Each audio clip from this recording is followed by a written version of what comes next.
Manifestations are everywhere. Across TikTok, on the news. I am a powerful manifester. You have to meet the vibration. You can't be above or below it. In major books like The Secret, on talk shows like Oprah, so many people seem to have bought into the power behind them. But do they really work? How is it possible that writing down something on a piece of paper can hold the power to make things happen in real life? This can be especially doubtful if you're not the spiritual type. You may be inclined to shut down the idea entirely, but I encourage you to stick around and listen, because the truth may actually surprise you. Manifestation, in its typically observed sense, is the process of turning your thoughts, desires, or beliefs into reality by focusing on them with intention. It's often connected to the idea that your mindset and energy can influence the external world, aligning events, people, and circumstances to bring your goals or dreams into fruition. Manifestation is commonly associated with the law of attraction, which posits that like attracts like, meaning positive thoughts and intentions bring positive outcomes, while negative thoughts attract negative outcomes. The practice involves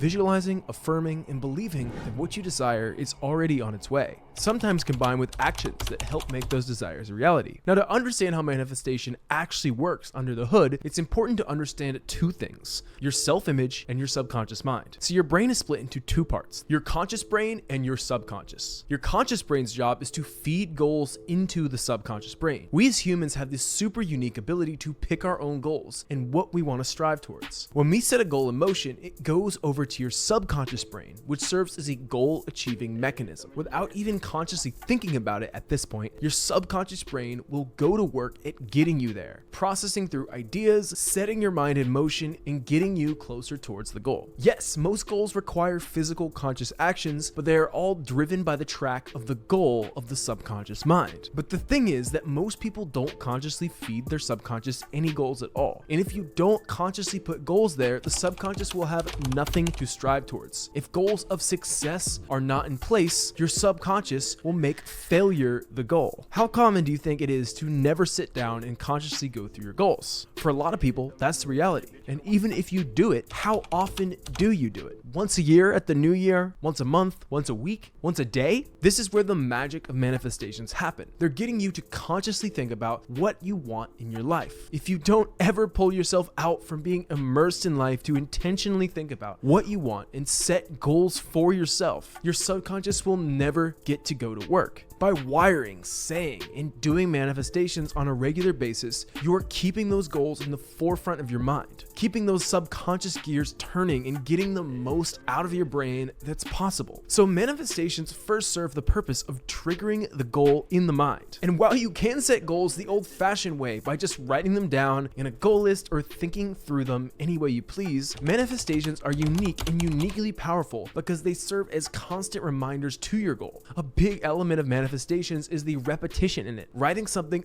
over and over again, saying something over and over again, and keeping with the habit on a regular basis. By consistently reminding your subconscious mind of your goals, you're making sure that it never forgets. But this explanation leaves out one core element that's present in everyone's brain. See, before a goal can pass from your conscious brain to your subconscious brain, it has to go through a filter, and we typically call this filter the self-image. The self-image will either reject a goal or let it pass through. It will let it pass if it is consistent with what the self-image sees itself to be, and the goal will move on to your subconscious mind, and your subconscious will get to work on getting you there. But if the goal is inconsistent with your self-image, the self-image will shut it down and will not let it pass on to your subconscious mind, and it will die no matter how many times you try to feed it through. For instance, if you have told yourself that you're bad at love and made that part of your self-image, and a potential suitor tries entering your life, your self-image will reject the goal of forming a relationship because that's inconsistent with how you see yourself to be. If you've told yourself that you are bad at a sport and you try to play the sport, your self-image will reject the goal and you won't be that good regardless of your actual abilities inside of you to play.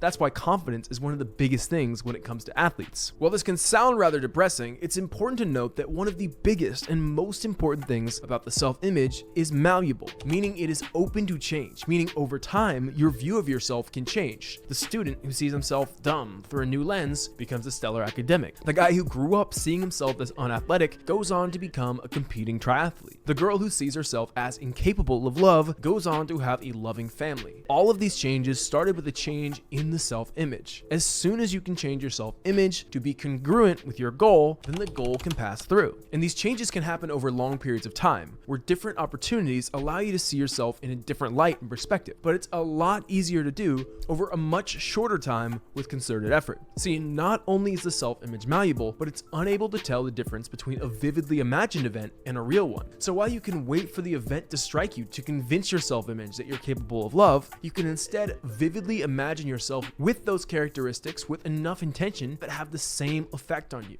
There are just 3 ingredients that are needed. The first is trust and authority. You have to wholeheartedly believe what you are saying. Now, this is one of the hardest. If you don't believe in the power of manifestations, they won't work. If you just believe that you are repeating lies, they won't work. This is often where people put their trust in an external third party. For instance, praying to a god, seeing a healer, imagining the Tao, or a secret power in the manifestations, instead of viewing them coming from their own inner voice. For many people, using a third-party source serves as a vessel to implant authority into their words. That's easier for many than convincing themselves that their imagined realities are actually real. But back to manifestations themselves, the core structure is that you write or say or do as if you already have something. I am a straight A student, or I have an abundance of wealth, or I am capable and deserving of love and surrounded by it. These aren't written as wants or aspirations, but as the truth in the moment. If you struggle to find the truth in yourself and believe your own words, pass that power off to a being or force that you believe in.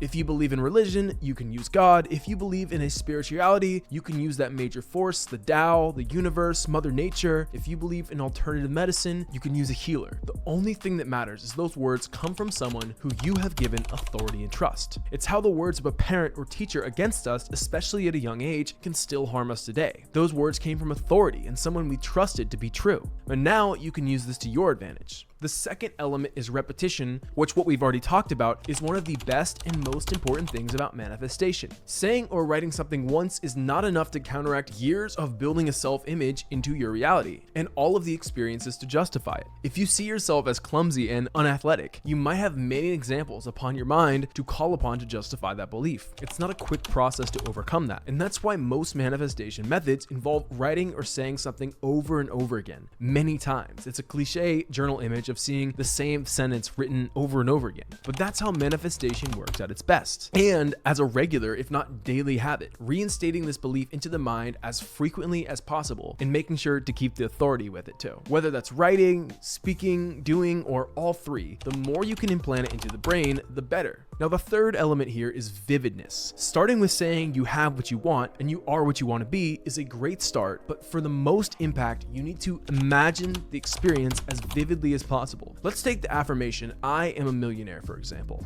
Great start, but it's hard to actually believe it at its face value. Humans are storytelling and feeling-based creatures, not data or word-based, so emotions and stories will always carry a lot more weight. How would you feel as a millionaire? What would you do? What would you see? What would you hear? You can go through all of the senses. A very popular technique is to imagine yourself pulling a lever, and as you pull that lever further and further down, the emotions and feelings of being a millionaire become stronger. Visualizing what you want is so important, even beyond the world of affirmations, as it uses all of the senses. At the start of every day, I walk through my day and visualize every move. This is important to set intention into the things I want done, but also makes me much more likely to actually achieve and obtain the things I want in the day. It channels into that same power. So, by combining all 3 of these elements, authority, repetition, and vividness, we can make a change in our self-image and allow our goals to pass through, which is the second big power of manifestation. Number 1, it actually sets the intention, the goal we want to strive towards, and ideally on a regular basis. And 2,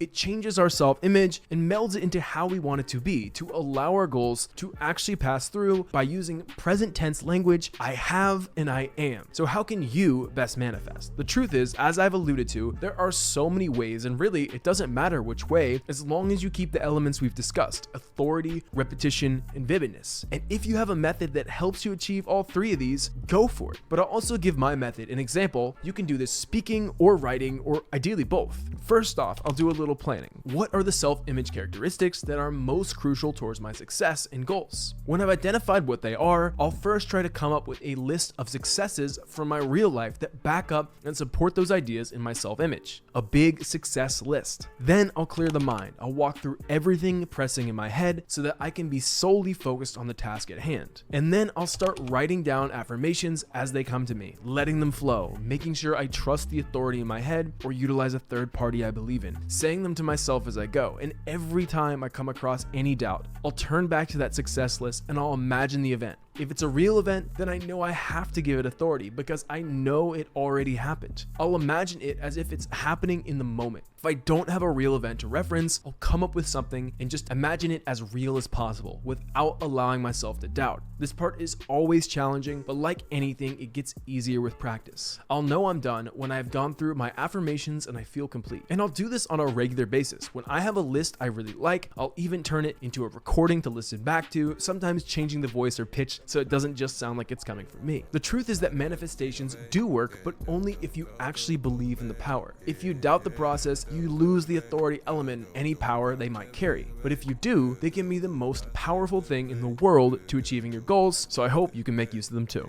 Subscribe for more.